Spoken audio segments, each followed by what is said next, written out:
Scanning for audio.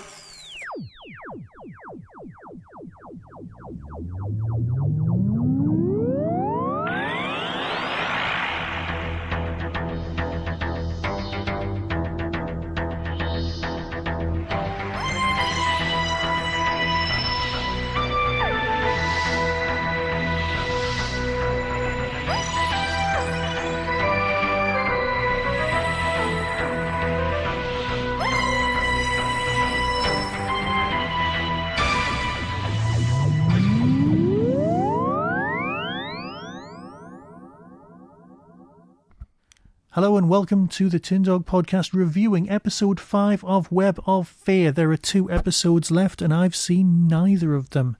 Well, I've now seen episode 5. I still haven't seen episode 6 and I want to get this recording done so that I can watch it. But of course I won't actually be watching it until tomorrow because I'm being so precise and watching these in order and taking my time.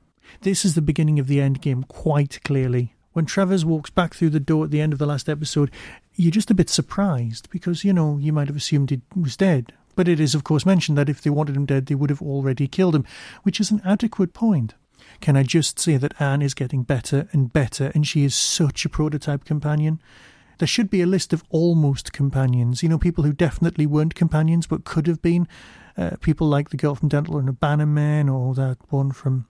The one who befriends Ace in Battlefield. It's just great. Maybe we should make that extensive list of almost companions. The thing that I've not mentioned at all in the last 4 podcasts is the extensive use of that most marvellous of things with Troughton, the foam machine. There's at least 3 stories where it's used to represent the fungus or the oncoming onslaught of the alien creatures. There's Ice Warriors, there's Makrita. It's just there. Fury from the Deep. The foam monster is cheap, easy to use, non-threatening, and still just a little bit frightening, and of course you can recreate it in the bath, which isn't to be said for a lot of modern Doctor Who. So perhaps, rather than people wanting the return of the Zarbi or something like that, they could want the return of the foam machine. Perhaps that would be a step too far.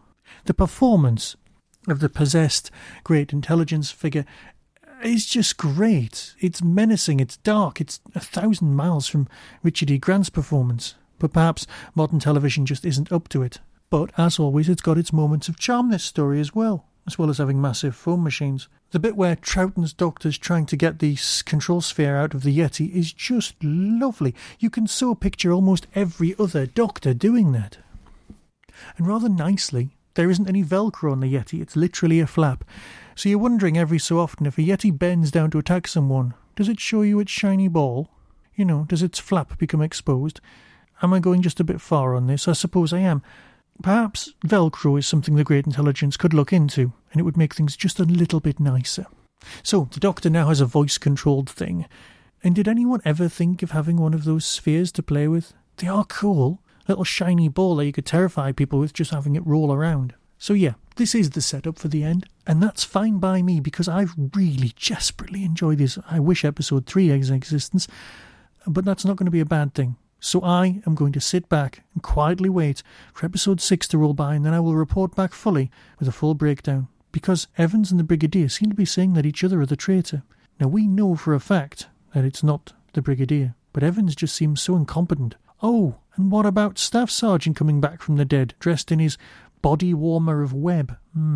Everyone can be possessed, but I'm not sure why. So, who's in control? Who's being controlled? Does it actually matter? Because we just love this story, and I think that, at its core, is what we're here for. So until next time, when I'm finishing this whole thing off with episode 6, be seeing you.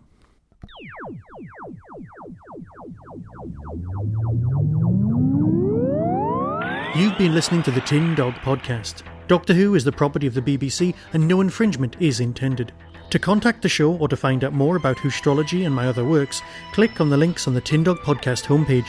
Why not follow Blue Box Messiah, all one word, on Twitter to keep up to date with tour dates of my forthcoming Doctor Who comedy play. The Tin Dog Podcast is a founder member of the Doctor Who Podcast Alliance.